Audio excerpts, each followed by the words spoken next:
श्री शिवाय नमस्तुभ्यम। आज सुनिए शिव महापुराण का अध्याय 24।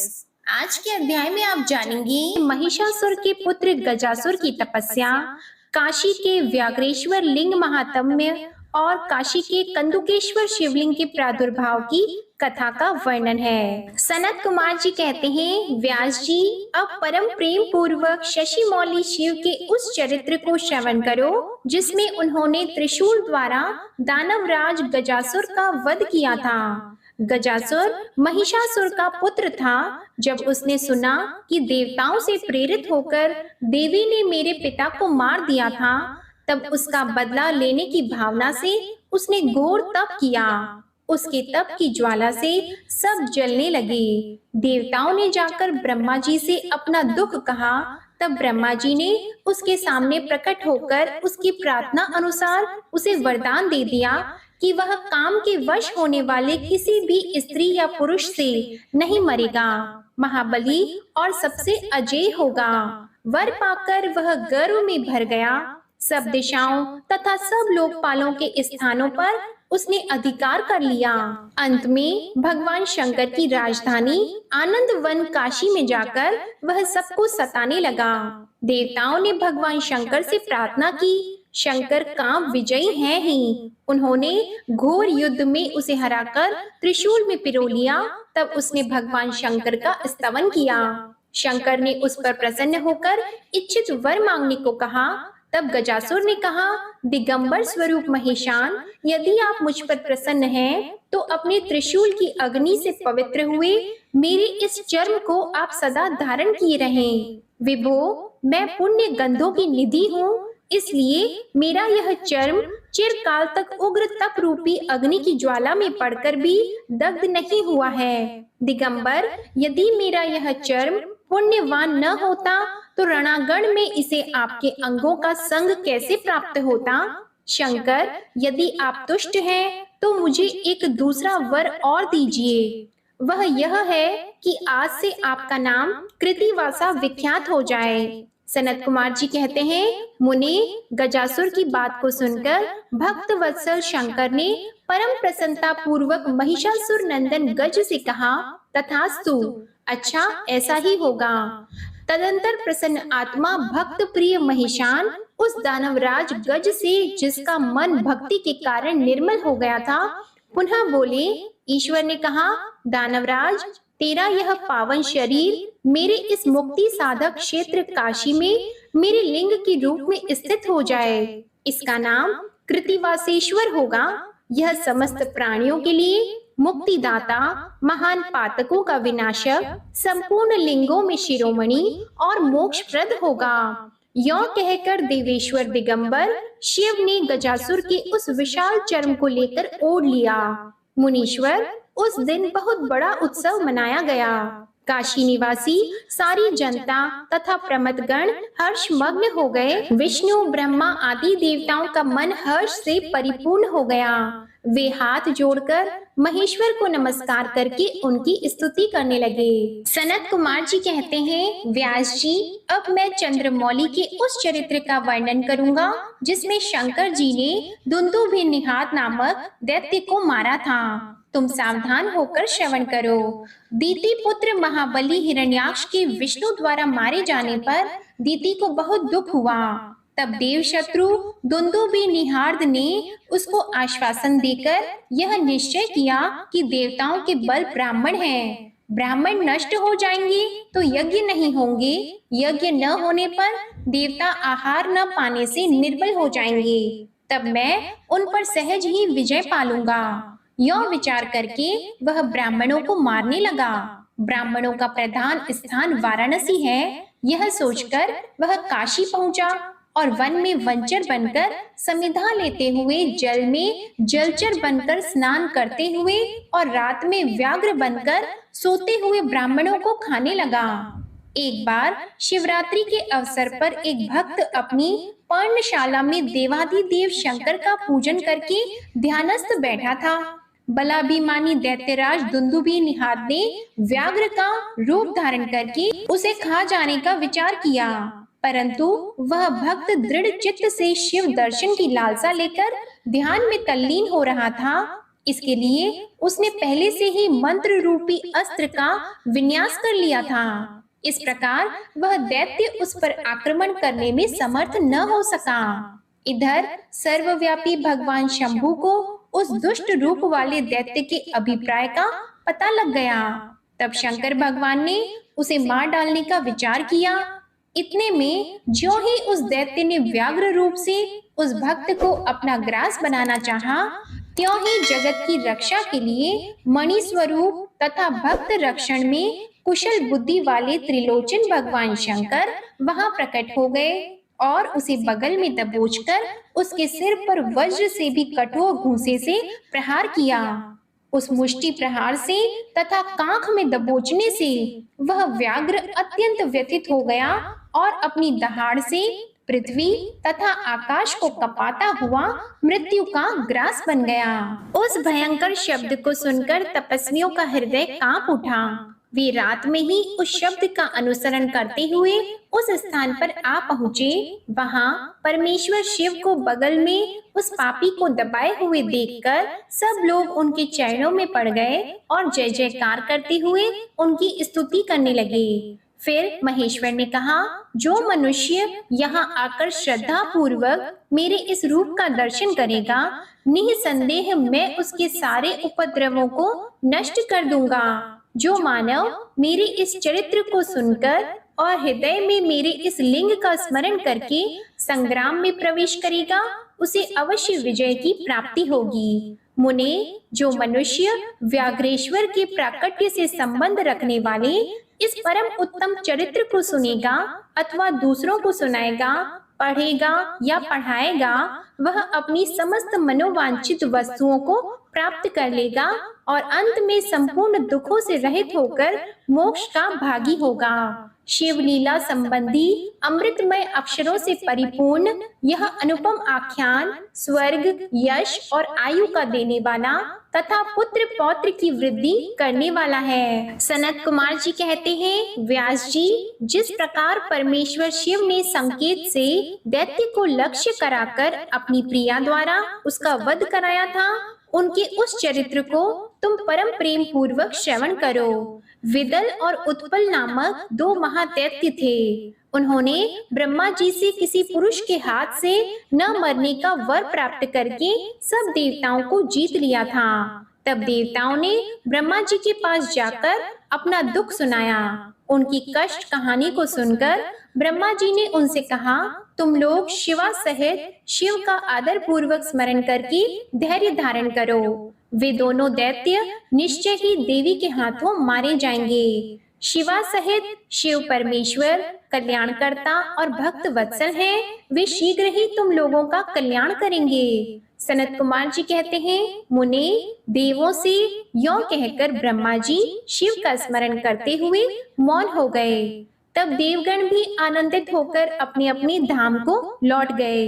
एक समय नारद जी के द्वारा पार्वती के सौंदर्य की प्रशंसा सुनकर वे दोनों दैत्य उनका अपहरण करने की बात सोचने लगे और पार्वती जी जहां गेंद उछाल रही थी वहीं वे जाकर आकाश में विचरने लगे। वे दोनों घोर दुराचारी थे। उनका मन अत्यंत चंचल हो रहा था। वे गणों का रूप धारण करके अंबिका के निकट आए।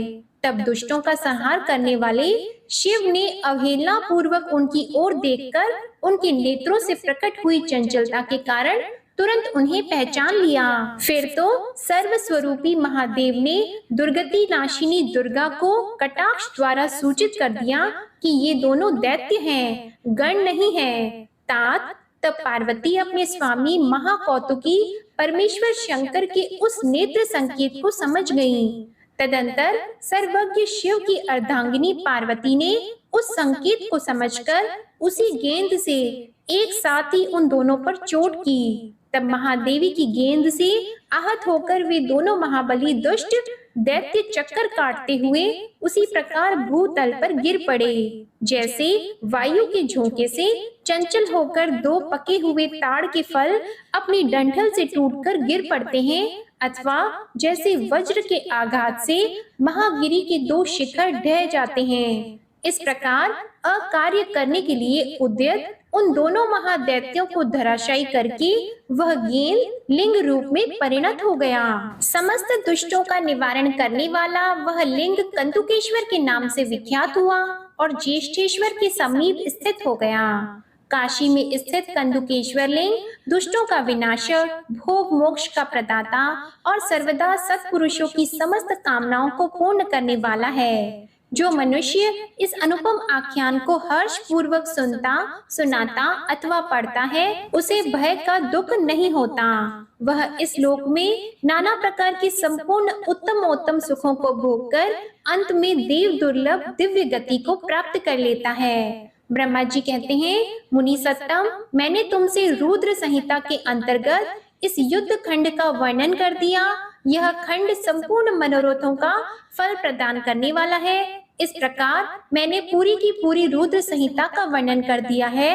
यह शिव जी को सदा परम प्रिय है और भुक्ति मुक्ति रूप का फल प्रदान करने वाली है। सूत जी कहते हैं, इस प्रकार शिवानुगामी ब्रह्मपुत्र नारद शंकर के उत्तम यश को तथा शिव शतनाम को सुनकर कृतार्थ हो गए। यह मैंने संपूर्ण चरित्रों में प्रधान तथा कल्याणकारक यह ब्रह्मा और नारद का संवाद पूर्ण रूप से कह दिया। अब तुम्हारी और क्या सुनने की इच्छा है? रुद्र संहिता का युद्ध खंड यहाँ संपूर्ण होता है। अब आप सुनेंगे शतरुद्र संहिता का यह अध्याय, जिसमें शिवजी के सद्योजात, वामदेव, तत्पुरुष, अघोर और ईशान नामक 5 अवतारों का वर्णन, जो परमानंदमय हैं, जिनकी लीलाएं अनंत हैं, जो ईश्वरों के भी ईश्वर, सर्वव्यापक, महान गौरी के प्रियतम तथा स्वामी कार्तिक और विघ्नराज गणेश को उत्पन्न करने वाले हैं, उन आदिदेव शंकर की मैं वंदना करता हूँ। शौनक जी ने इस प्रकार भगवान की स्तुति करते हुए कहा, हे महाभाग सूत जी, आप तो पुराण कर्ता व्यास जी के शिष्य तथा ज्ञान और दया की निधि हैं। अतः अब आप शंभु के उन अवतारों का वर्णन कीजिए जिनके द्वारा उन्होंने सत्पुरुषों का कल्याण किया है। सूत जी बोले, शौनक जी, आप तो मननशील व्यक्ति हैं, अतः अब मैं आपसे शिव जी के उन अवतारों का वर्णन करता हूँ। आप अपनी इंद्रियों को वश में करके सद्भक्ति पूर्वक मन लगाकर आप श्रवण कीजिए। मुने, पूर्व काल में सनत कुमार जी ने नंदीश्वर से, जो सत्पुरुषों की गति तथा शिव स्वरूप ही है, यही प्रश्न किया था। उस समय नंदीश्वर ने शिव जी का स्मरण करते हुए उन्हें यो उत्तर दिया था। नंदीश्वर ने कहा, मुने, यो तो सर्वव्यापी सर्वेश्वर शिव के कल्प कल्पांतरों में असंख्य अवतार हुए हैं, तथापि इस समय मैं अपनी बुद्धि के अनुसार उनमें से कुछ का वर्णन करता हूँ। 19वां कल्प, जो श्वेत लोहित नाम से विख्यात है, उसमें शिव जी का सद्योजात नामक अवतार हुआ था। वह उनका प्रथम अवतार भी कहलाता है। उस कल्प में जब ब्रह्मा पर ब्रह्मा का ध्यान कर रहे थे, उसी समय एक श्वेत और लोहित वर्ण वाला शिखाधारी कुमार उत्पन्न हुआ। उसे देखकर ब्रह्मा ने मन ही मन विचार किया। जब उन्हें यह ज्ञात हो गया कि यह पुरुष ब्रह्मा रूपी परमेश्वर है, तब उन्होंने अंजलि बांधकर उसकी वंदना की। फिर जब भुवनेश्वर ब्रह्मा को पता लग गया कि यह सद्योजात कुमार शिव ही है, तब उन्हें महान हर्ष हुआ। वे अपनी सद्बुद्धि से बारंबार उस पर ब्रह्मा का चिंतन करने लगे। ब्रह्मा जी ध्यान कर ही रहे थे कि वहां श्वेत वर्ण वाले 4 यशस्वी कुमार प्रकट हो गए। वे परम उत्कृष्ट ज्ञान संपन्न तथा पर ब्रह्मा के स्वरूप थे। उनके नाम थे सुनंद, नंदन, विश्वनंद और उपनंद। ये सब के सब महात्मा थे और ब्रह्मा जी के शिष्य हुए। इनसे वह ब्रह्मालोक व्याप्त हो गया। तदंतर सद्योजात रूप से प्रकट हुए परमेश्वर शिव ने परम प्रसन्न होकर ब्रह्मा को ज्ञान तथा सृष्टि रचना की शक्ति प्रदान की। यह सद्योजात नामक पहला अवतार हुआ। इसके बाद रक्त नाम से प्रसिद्ध 20वां कल्प आया। उस कल्प में ब्रह्मा जी ने रक्त वर्ण का शरीर धारण किया था। जिस समय ब्रह्मा जी पुत्र की कामना से ध्यान कर रहे थे, उसी समय उनसे एक पुत्र प्रकट हुआ। उसके शरीर पर लाल रंग की माला और लाल ही वस्त्र शोभा पा रहे थे। उसके नेत्र भी लाल थे और वह आभूषण भी लाल रंग का ही धारण किए हुए था। उस महान आत्मबल से संपन्न कुमार को देखकर ब्रह्मा जी ध्यानस्थ हो गए। जब उन्हें ज्ञात हो गया कि ये वामदेव शिव है, तब उन्होंने हाथ जोड़कर उस कुमार को प्रणाम किया। इसके बाद उनकी विरजा, विवाह, विशोक और विश्व भावन नाम के 4 पुत्र उत्पन्न हुए, जो सभी लाल वस्त्र धारण किए हुए थे। तब वामदेव रूपधारी परमेश्वर शंभु ने परम प्रसन्न होकर ब्रह्मा को ज्ञान तथा सृष्टि रचना की शक्ति प्रदान की। यह वामदेव नामक दूसरा अवतार हुआ। इसके बाद 21वां कल्प आया, जो पीतवासा नाम से कहा जाता था। उस कल्प में महाभाग ब्रह्मा पीत वस्त्र धारी हुए। जब वे पुत्र की कामना से ध्यान कर रहे थे, उस समय उनसे एक महातेजस्वी कुमार उत्पन्न हुआ। उस प्रौढ़ कुमार की भुजाएं विशाल थी और उसके शरीर पर पीतांबर झलमिला रहा था। उस ध्यान मग्न बालक को देखकर ब्रह्मा जी ने अपनी बुद्धि के बल से उसे तत्पुरुष शिव समझा। तब उन्होंने ध्यान युक्त चित्त से संपूर्ण लोकों द्वारा नमस्कृत महादेवी शांकरी गायत्री तत्पुरुषाय विद्महे महादेवाय धीमहि का जप करके उन्हें नमस्कार किया। इससे महादेव जी प्रसन्न हो गए। तत्पश्चात उनके पार्श्व भाग से पीत वस्त्रधारी दिव्य कुमार प्रकट हुए। वे सब के सब योग मार्ग के प्रवर्तक हुए। यह तत्पुरुष नामक तीसरा अवतार हुआ। इसके बाद स्वयंभू ब्रह्मा के उस पीत वर्ण नामक कल्प के बीत जाने पर पुनः दूसरा कल्प प्रवृत्त हुआ। उसका नाम शिव था। जब एक कार्णव की दशा में 1 सहस्त्र दिव्य वर्ष व्यतीत हो गए, तब ब्रह्मा जी प्रजाओं की सृष्टि करने की इच्छा से दुखी होकर विचार करने लगे। उस समय उन महातेजस्वी ब्रह्मा के समक्ष एक कुमार उत्पन्न हुआ। उस महापराक्रमी बालक के शरीर का रंग काला था। वह अपने तेज से उद्दीप्त हो रहा था तथा काला वस्त्र, काली पगड़ी और काला यज्ञोपवीत धारण किए हुए था।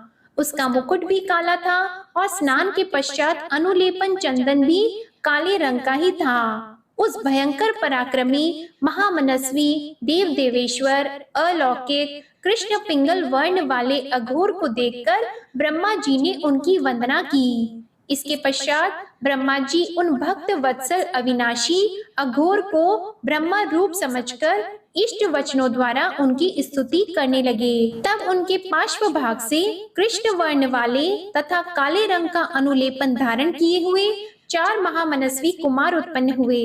वे सब के सब परम तेजस्वी, अव्यक्त नामा तथा शिव सरीखे रूप वाले थे। उनके नाम थे कृष्ण, कृष्ण शिख, कृष्णास्य और कृष्ण कृष्णांधक। इस प्रकार उत्पन्न होकर इन महात्माओं ने ब्रह्मा जी की सृष्टि रचना के निमित्त महान अद्भुत घोर नामक योग का प्रचार किया। यह अघोर नामक चौथा अवतार हुआ। मुनीश्वरों, तदंतर ब्रह्मा का दूसरा कल्प प्रारंभ हुआ। वह परम अद्भुत था और विश्व रूप नाम से विख्यात था। उस कल्प में जब ब्रह्मा जी पुत्र की कामना से मन ही मन शिव जी का ध्यान कर रहे थे, उसी समय महान सिंहनाद करने वाली विश्वरूपा सरस्वती प्रकट हुई तथा उसी प्रकार परमेश्वर भगवान ईशान प्रादुर्भूत हुए, जिनका वर्ण शुद्ध स्फटिक के समान उज्जवल था और जो समस्त आभूषणों से विभूषित थे। उन अजन्मा, सर्वव्यापी, सर्व अंतर्यामी, सब कुछ प्रदान करने वाले, सर्व स्वरूप, सुंदर रूप वाले और अरूप ईशान को देखकर ब्रह्मा जी ने उन्हें प्रणाम किया।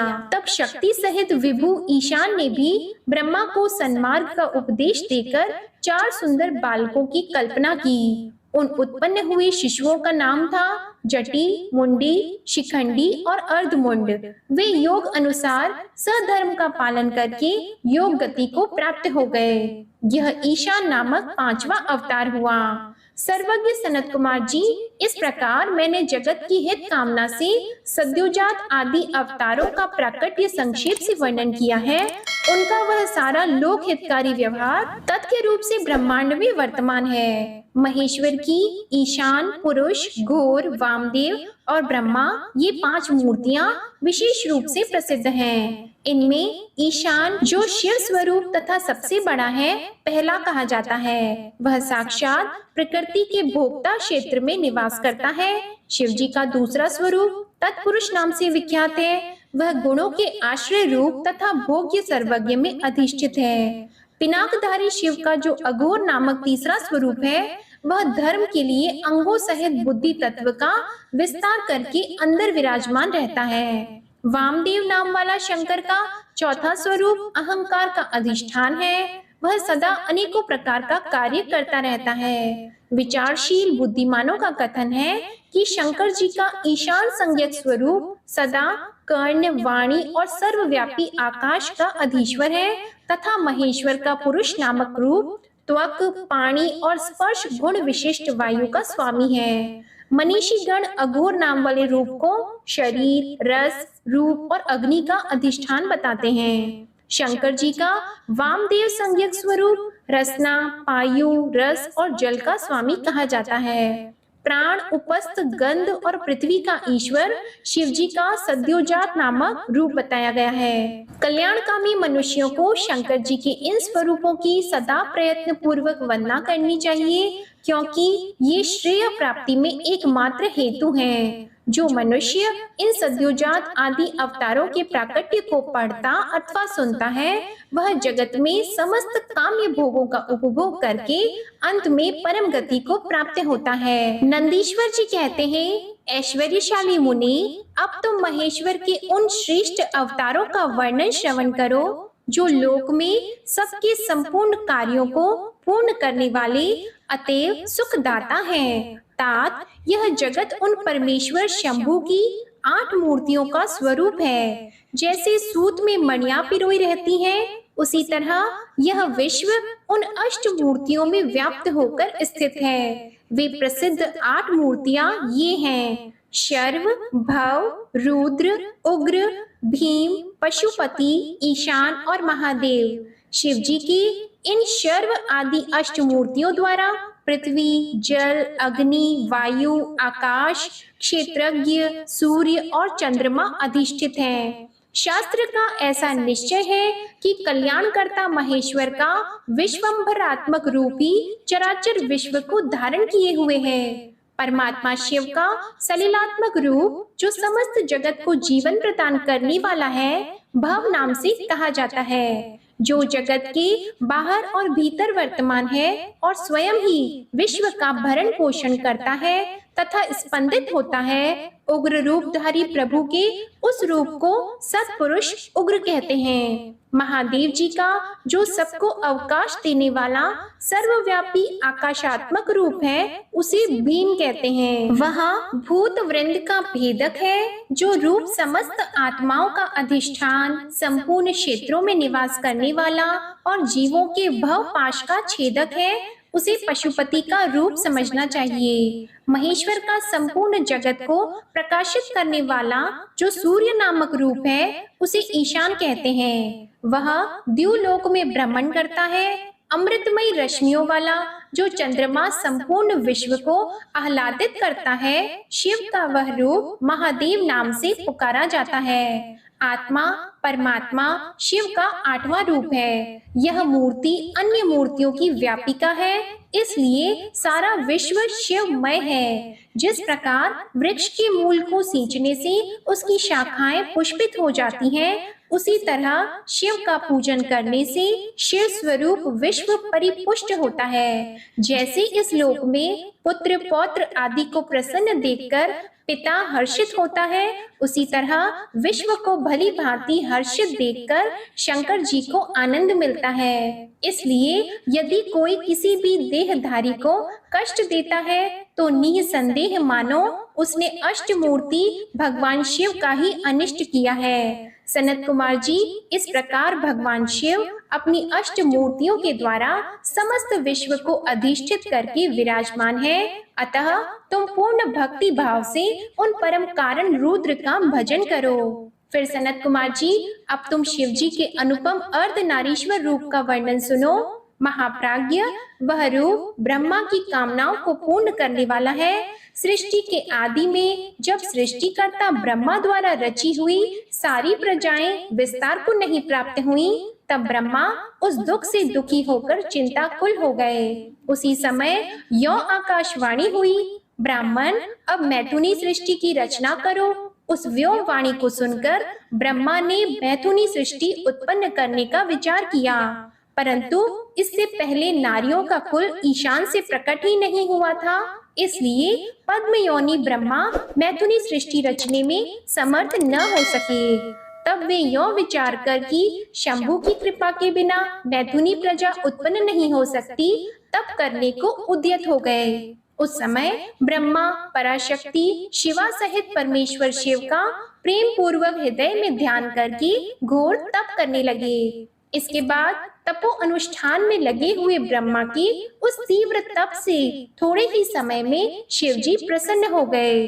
तब वे कष्टहारी शंकर पूर्ण सच्चिदानंद की कामदा मूर्ति में प्रविष्ट होकर अर्धनारीश्वर के रूप से ब्रह्मा के निकट प्रकट हो गए। उन देवादि देव शंकर को पराशक्ति शिवा के साथ आया हुआ देख ब्रह्मा ने दंड की भांति भूमि पर लेटकर उन्हें प्रणाम किया और फिर वे हाथ जोड़कर स्तुति करने लगे। तब शिवकर्ता देवादिदेव महादेव महेश्वर परम प्रसन्न होकर ब्रह्मा से मेघ की सी गंभीर वाणी में बोले। ईश्वर ने कहा, महाभाग वत्स, मेरे प्यारे पुत्र पितामह, मुझे तुम्हारा सारा मनोरथ पूर्णतया ज्ञात हो गया है। तुमने जो इस समय प्रजाओं की वृद्धि के लिए घोर तप किया है, तुम्हारे उस तप से मैं प्रसन्न हो गया हूँ और तुम्हें तुम्हारा अभीष्ट प्रदान करूंगा। यौ स्वभाव से ही मधुर तथा परम उदार वचन कहकर शिवजी ने अपने शरीर के अर्ध भाग से शिवा देवी को पृथक कर दिया। तब शिव से पृथक होकर प्रकट हुई उन परमा शक्ति को देखकर ब्रह्मा विनम्र भाव से प्रणाम करके उनसे प्रार्थना करने लगे। ब्रह्मा ने कहा, शिवे, सृष्टि के प्रारंभ में तुम्हारे पति देवादिदेव परमात्मा शंभु ने मेरी सृष्टि की थी और मेरे द्वारा सारी प्रजाओं की रचना की थी। शिवे, तब मैंने देवता आदि समस्त प्रजाओं की मानसिक सृष्टि की, परंतु बारंबार रचना करने पर भी उनकी वृद्धि नहीं हो रही है। अतः अब मैं स्त्री पुरुष के समागम से उत्पन्न होने वाली सृष्टि का निर्माण करके अपनी सारी प्रजाओं की वृद्धि करना चाहता हूँ, किंतु अभी तक तुमसे अक्षय नारी कुल का प्राकट्य नहीं हुआ है। इस कारण नारी कुल की सृष्टि करना मेरी शक्ति के बाहर है। चूंकि सारी शक्तियों का उद्गम स्थान तुम ही हो, इसलिए मैं तुम अखिलेश्वरी परमा शक्ति से प्रार्थना करता हूँ। शिवे, मैं तुम्हें नमस्कार करता हूँ। तुम मुझे नारी कुल की सृष्टि करने के लिए शक्ति प्रदान करो, क्योंकि शिव प्रिय, इसी को तुम चराचर जगत की उत्पत्ति का कारण समझो। वरदेश्वरी, मैं तुमसे एक और वर की याचना करता हूँ। जगन माता, कृपा करके उसे भी मुझे दीजिए। मैं तुम्हारे चरणों में नमस्कार करता हूँ। वह वर यह है, सर्वव्यापिनी जगत जननी, तुम चराचर जगत की वृद्धि के लिए अपने एक सर्व समर्थ रूप से मेरे पुत्र दक्ष की पुत्री हो जाओ। ब्रह्मा द्वारा यो याचना किए जाने पर परमेश्वरी देवी शिवा ने तथास्तु ऐसा ही होगा कहकर वह शक्ति ब्रह्मा को प्रदान कर दी। सुतराम जगन्मयी शिव शक्ति शिवा देवी ने अपनी बाहों के मध्य भाग से अपनी ही समान प्रभा वाली एक शक्ति की रचना की। उस शक्ति को देखकर देव श्रेष्ठ भगवान शंकर, जो लीलाकारी, कष्टहारी और कृपा के सागर हैं, हंसते हुए जगदम्बिका से बोले। शिवजी ने कहा, देवी, परमेष्ठी ब्रह्मा ने तपस्या द्वारा तुम्हारी आराधना की है, अतः अब तुम उन पर प्रसन्न हो जाओ और उनका सारा मनोरथ पूर्ण करो। तब शिवा देवी ने परमेश्वर शिव की उस आज्ञा को सिर झुकाकर ग्रहण किया और ब्रह्मा के कथन अनुसार दक्ष की पुत्री होना स्वीकार कर लिया। मुने, इस प्रकार शिवा देवी ब्रह्मा को अनुपम शक्ति प्रदान करके शंभु के शरीर में प्रविष्ट हो गईं। इसके पश्चात भगवान शंकर भी तुरंत ही अंतर ध्यान हो गए।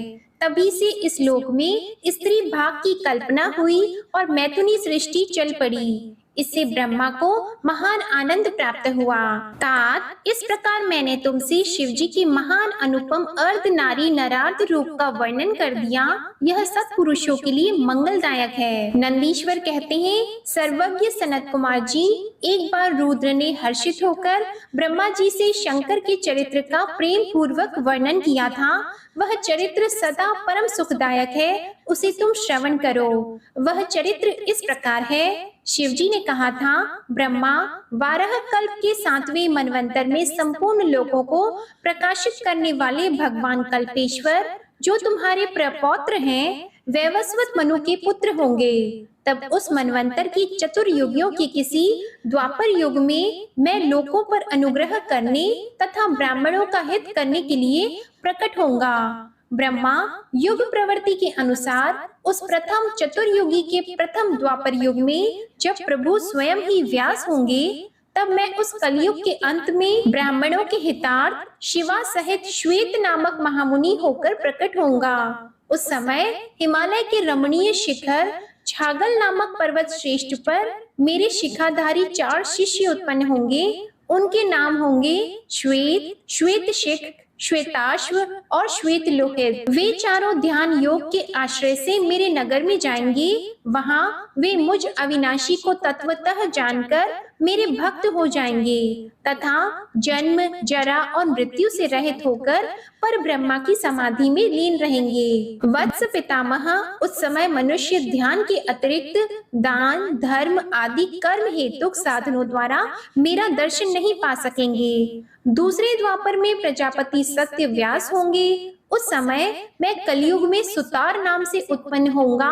वहां भी मेरे दुंदुबी, शतरूप, ऋषि तथा केतुमान नामक 4 वेदवादी द्विज शिष्य होंगे। वे चारों ध्यान योग के बल से मेरे नगर को जाएंगे और मुझ अविनाशी को तत्वतः जानकर मुक्त हो जाएंगे। तीसरे द्वापर में जब भार्गव नामक व्यास होंगे, तब मैं भी नगर के निकट ही दमन नाम से प्रकट होऊंगा। उस समय भी मेरे विशोक, विशेष, विपाप और पापनाशन नामक 4 पुत्र होंगे। चतुरानन, उस अवतार में मैं शिष्यों को साथ लेकर व्यास की सहायता करूंगा और उस कलयुग में निवृत्ति मार्ग को सुदृढ़ बनाऊंगा। चौथे द्वापर में जब अंगिरा व्यास कहे जाएंगे, उस समय मैं सुहोत्र नाम से अवतार लूंगा। उस समय भी मेरे 4 योग साधक महात्मा पुत्र होंगे। ब्रह्मा, उनके नाम होंगे सुमुख, दुर्मुख, दुर्दम और दुरतिक्रम। उस अवसर पर भी इन शिष्यों के साथ मैं व्यास की सहायता में लगा रहूंगा। 5वें द्वापर में सविता व्यास नाम से कही जाएंगी। तब मैं कंक नामक महातपस्वी योगी होऊंगा। ब्रह्मा, वहां भी मेरे 4 योग साधक महात्मा पुत्र होंगे। उनके नाम बताता हूँ, सुनो। सनक, सनातन, प्रभावशाली सनंदन और सर्वव्यापक निर्मल तथा अहंकार रहित सनत कुमार। उस समय भी कंक नामधारी मैं सविता नामक व्यास का सहायक बनूंगा और निवृत्ति मार्ग को बढ़ाऊंगा। पुनः छठे द्वापर के प्रवृत्त होने पर जब मृत्यु लोक कारक व्यास होंगे और वेदों का विभाजन करेंगे, उस समय भी मैं व्यास की सहायता करने के लिए लोकाक्षी नाम से प्रकट होऊंगा और निवृत्ति पथ की उन्नति करूंगा। वहां भी मेरे 4 दृढ़वर्ती शिष्य होंगे। उनके नाम होंगे सुधामा, विरजा, संजय और विजय। विधे, 7वें द्वापर के आरंभ में जब शतक्रतु नामक व्यास होंगे, उस समय भी मैं योग मार्ग में परम निपुण जैगिष्यव्य नाम से प्रकट होऊंगा और काशीपुरी में गुफा के अंदर दिव्य देश में कुशासन पर बैठकर योग को सुदृढ़ बनाऊंगा तथा शतक्रतु नामक व्यास की सहायता और संसार भय से भक्तों का उद्धार करूंगा। उस युग में भी मेरे सारस्वत, योगीश, मेघवाह और सुवाहन नामक 4 पुत्र होंगे। 8वें द्वापर के आने पर मुनिवर वशिष्ठ वेदों का विभाजन करने वाले वेद व्यास होंगे। योग वित्तम, उस युग में भी मैं दधिवाहन नाम से अवतार लूंगा और व्यास की सहायता करूंगा। उस समय कपिल, आसुरी, पंचशिख और शाल्वल नाम वाले मेरे 4 योगी पुत्र उत्पन्न होंगे जो मेरे ही समान होंगे। ब्रह्मा, नवी चतुर्युगी के द्वापर युग में मुनि श्रेष्ठ सारस्वत व्यास नाम से प्रसिद्ध होंगे।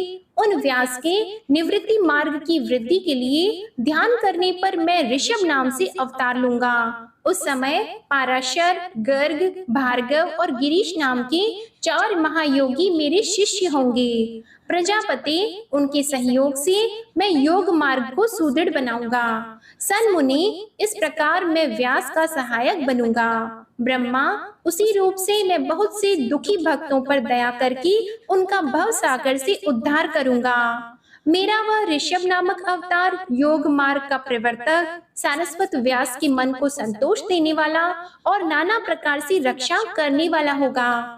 उस अवतार में मैं भद्रायु नामक राजकुमार को, जो विष दोष से मर जाने के कारण पिता द्वारा त्याग दिया जाएगा, उसे जीवन प्रदान करूंगा। इसके बाद उस राजपुत्र की आयु के 16वें वर्ष में ऋषभ ऋषि, जो मेरे ही अंश हैं, उसके घर पधारेंगे। प्रजापति, उस राजकुमार के द्वारा पूजित होने पर वे सद्रूपधारी कृपालु मुनि उसे राजधर्म का उपदेश करेंगे। इसके पश्चात वे दीन वत्सल मुनि हर्षित चित्त से उसे दिव्य कवच, शंख और संपूर्ण शत्रुओं का विनाश करने वाला एक चमकीला खड्ग प्रदान करेंगे। फिर कृपा पूर्वक उसके शरीर पर भस्म लगाकर उसे 12,000 हाथियों का बल भी देंगे। यौ माता सहित भद्रायु को भली भांति आश्वासन देकर तथा उन दोनों द्वारा पूजित होकर प्रभावशाली ऋषभ मुनि स्वेच्छा अनुसार चले जाएंगे।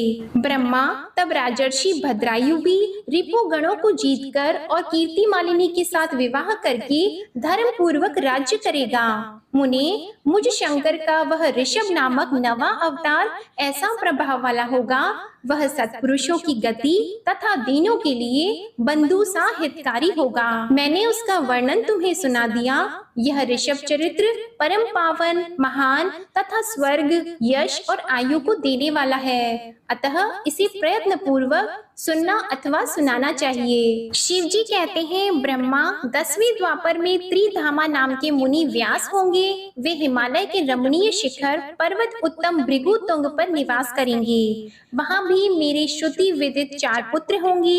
उनके नाम होंगे भृंग, बलबंधु, नरामित्र तथा तपोधन केतु श्रृंग। 11वें द्वापर में जब त्रिवर्त नामक व्यास होंगे, तब मैं कलयुग में गंगा द्वार में तप नाम से प्रकट होऊंगा। वहाँ भी मेरे लंबोदर, लंबाक्ष, केशलंब और प्रलंबक नामक 4 दृढ़वर्ती पुत्र होंगे। उत्तम व्रत का पालन करने वाले मुनियों, इस प्रकार परमात्मा शिव ने वैवस्वत मनवंतर के सभी चतुर्युगियों के योगेश्वर अवतारों का सम्यक रूप से वर्णन किया था। विभो 28 व्यास क्रमशः एक एक करके प्रत्येक द्वापर में होंगे और योगेश्वर अवतार प्रत्येक कलयुग के प्रारंभ में प्रत्येक योगेश्वर अवतार के साथ उनके 4 अविनाशी शिष्य भी होंगे, जो महान शिव भक्त और योग मार्ग की वृद्धि करने वाले होंगे। इन पशुपति के शिष्यों के शरीरों पर भस्म रमा रहेगी, ललाट त्रिपुंड से सुशोभित रहेगा और रुद्राक्ष की माला ही इनका आभूषण होगी। ये सभी शिष्य धर्मपरायण, वेद वेदांग के पारगामी विद्वान और सदा बाहर भीतर से लिंगार्चन में तत्पर रहने वाले होंगे। ये शिवजी में भक्ति रखकर योग पूर्वक ध्यान में निष्ठा रखने वाले और जितेंद्रिय होंगे। अब आप नंदीश्वर अवतार का वर्णन सुनिए। सनत कुमार जी ने पूछा, प्रभु आप महादेव के अंश से उत्पन्न होकर पीछे शिव को कैसे प्राप्त हुए थे? वह सारा वृतांत मैं सुनना चाहता हूँ। नंदीश्वर बोले, सर्वज्ञ सनत कुमार जी, मैं जिस प्रकार महादेव के अंश से जन्म लेकर शिव को प्राप्त हुआ, उस प्रसंग का वर्णन करता हूँ, तुम सुनो। शिलाद नामक एक धर्मात्मा मुनि थे। पितरों के आदेश से उन्होंने अयोनिज सुव्रत मृत्युहीन पुत्र की प्राप्ति के लिए तप करके देवेश्वर इंद्र को प्रसन्न किया, परंतु देवराज इंद्र ने ऐसा पुत्र प्रदान करने में अपने को असमर्थ बताकर सर्वेश्वर महाशक्ति संपन्न महादेव की आराधना करने का उपदेश दिया। तब शिलाद भगवान महादेव को प्रसन्न करने के लिए तप करने लगा। उनके तप से प्रसन्न होकर महादेव वहां पधारे और महासमाधि मग्न शिलाद को थपथपाकर जगाया। तब शिलाद ने शिव का स्तवन किया और भगवान शिव के उन्हें वर देने को प्रस्तुत होने पर उनसे कहा, प्रभु मैं आपके ही समान मृत्युहीन अयोनिज पुत्र चाहता हूँ। तब शिव जी प्रसन्न होकर मुनि से बोले, तपोधन विप्र, पूर्व काल में ब्रह्मा जी ने, मुनियों ने तथा बड़े बड़े देवताओं ने मेरे अवतार धारण करने के लिए तपस्या द्वारा मेरी आराधना की थी। इसलिए मुनि, यद्यपि मैं सारे जगत का पिता हूँ, फिर भी तुम मेरे पिता बनोगे और मैं तुम्हारा अयोनिज पुत्र होऊंगा तथा मेरा नाम नंदी होगा। नंदीश्वर कहते हैं, मुने, यो कहकर कृपालु शंकर ने अपने चरणों में प्रणिपात करके सामने खड़े हुए शिलाद मुनि की ओर कृपा दृष्टि से देखा और उन्हें ऐसा आदेश देकर वे तुरंत ही उमा सहित वहीं अंतर्ध्यान हो गए। महादेव जी के चले जाने के पश्चात महामुनि शिलाद ने अपने आश्रम में आकर ऋषियों से वह सारा वृतांत कह सुनाया। कुछ समय बीत जाने के बाद जब यज्ञ वेताओं में श्रेष्ठ मेरे पिताजी यज्ञ करने के लिए यज्ञ क्षेत्र को जोत रहे थे, उसी समय मैं शंभु की आज्ञा से यज्ञ के पूर्व ही उनके शरीर से उत्पन्न हो गया। उस समय मेरे शरीर की प्रभा युगांत कालीन अग्नि के समान थी। तब सारी दिशाओं में प्रसन्नता छा गई और शिलाद मुनि की भी बड़ी प्रशंसा हुई। उधर शिलाद ने भी जब मुझ बालक को प्रलय कालीन सूर्य और अग्नि के सदृश प्रभाशाली, त्रिनेत्र, चतुर्भुज, प्रकाशमान, जटा मुकुटधारी, त्रिशूल आदि आयुधों से युक्त सर्वथा रुद्र रूप में देखा, तब वे महान आनंद में निमग्न हो गए और मुझ प्रणम्य को नमस्कार करते हुए कहने लगे। शिलाद बोले, सुरेश्वर, चूंकि तुमने नंदी नाम से प्रकट होकर मुझे आनंदित किया है, इसलिए मैं तुम आनंदमय जगदीश्वर को नमस्कार करता हूँ। नंदीश्वर जी कहते हैं, मुने, इसके बाद जैसे निर्धन की निधि प्राप्त हो जाने से प्रसन्नता होती है, उसी प्रकार मेरी प्राप्ति से हर्षित होकर पिताजी ने महेश्वर की भली भांति वंदना की और फिर मुझे लेकर वे शीघ्र ही अपनी पर्णशाला को चल दिए। महामुनि, जब मैं शिलाद की कुटिया में पहुंच गया, तब मैंने अपने उस रूप का परित्याग करके मनुष्य रूप धारण कर लिया। तदंतर शालंकाय नंदन पुत्र वत्सल शिलाद ने मेरे जात कर्म आदि सभी संस्कार संपन्न किए। फिर 5वें वर्ष में पिताजी ने मुझे सांगोपांग संपूर्ण वेदों का तथा अन्य अन्य शास्त्रों का भी अध्ययन कराया। 7वां वर्ष पूरा होने पर शिवजी की आज्ञा से मित्र और वरुण नाम के मुनि मुझे देखने के लिए पिताजी के आश्रम पर पधारे। शिलाद मुनि ने उनकी पूरी आवभगत की। जब वे दोनों महात्मा मुनीश्वर आनंद पूर्वक आसन पर विराज गए, तब मेरी ओर बारंबार निहार कर बोले। मित्र और वरुण ने कहा, तात शिलाद, यद्यपि तुम्हारा पुत्र नंदी संपूर्ण शास्त्रों के अर्थों का पारगामी विद्वान है, तथापि इसकी आयु बहुत थोड़ी है। हमने बहुत तरह से विचार करके देखा, परंतु इसकी आयु 1 वर्ष से अधिक नहीं दिखती। उन विप्रवरों के यों कहने पर पुत्र वत्सल शिलाद नंदी को छाती से लिपटाकर दुखार्त होकर फूट फूट कर रोने लगे। तब पिता और पितामह को मृतक की भांति भूमि पर पड़ा हुआ देखकर नंदी शिवजी के चरण कमलों का स्मरण करके प्रसन्नता पूर्वक पूछने लगा, पिताजी, आपको कौन सा ऐसा दुख आ पड़ा है जिसके कारण आपका शरीर कांप रहा है और आप रो रहे हैं? आपको वह दुख कहाँ से प्राप्त हुआ है? मैं इसे ठीक ठीक जानना चाहता हूँ। पिता ने कहा, बेटा, तुम्हारी अल्प आयु के दुख से मैं अत्यंत दुखी हो रहा हूँ। तुम ही बताओ, मेरे इस कष्ट को कौन दूर कर सकता है? मैं उसकी शरण ग्रहण करूंगा। पुत्र बोला, पिताजी, मैं आपके सामने शपथ करता हूँ और यह बिल्कुल सत्य बात कह रहा हूँ कि चाहे देवता, दानव, यम, काल तथा अन्य अन्य प्राणी ये सब के सब मिलकर मुझे मारना चाहें, तो भी मेरी बाल्यकाल में मृत्यु नहीं होगी। अतः आप दुखी मत हो। पिता ने पूछा, मेरे प्यारे लाल, तुमने ऐसा कौन सा तप किया है? तुम्हें कौन सा ऐसा ज्ञान, योग या ऐश्वर्य प्राप्त है जिसके बल पर तुम इस दारुण दुख को नष्ट कर दोगी? तब पुत्र ने कहा, तात, मैं न तो तप से मृत्यु को हटाऊंगा और न विद्या से। मैं महादेव जी के भजन से मृत्यु को जीत लूंगा। इसके अतिरिक्त अन्य कोई उपाय नहीं है। नंदीश्वर जी कहते हैं, मुने, यों कहकर मैंने सिर झुकाकर पिताजी के चरणों में प्रणाम किया और फिर उनकी प्रदक्षिणा करके उत्तम वन की राह ली। ओम नमः शिवाय। आज की कथा समाप्त होती है। इसके आगे का वृतांत आप अगले अध्याय में सुनिएगा। आपको ये कथा पसंद आए तो वीडियो को लाइक कीजिएगा, शेयर कीजिएगा, कमेंट में भगवान भोलेनाथ जी की जय लिखिएगा और चैनल को जरूर सब्सक्राइब कीजिएगा। इसी के साथ आज आप हमारे चैनल पर सावन मास महात्म्य की कथा और रविवार व्रत कथा भी जरूर सुनिएगा। ओम नमः शिवाय।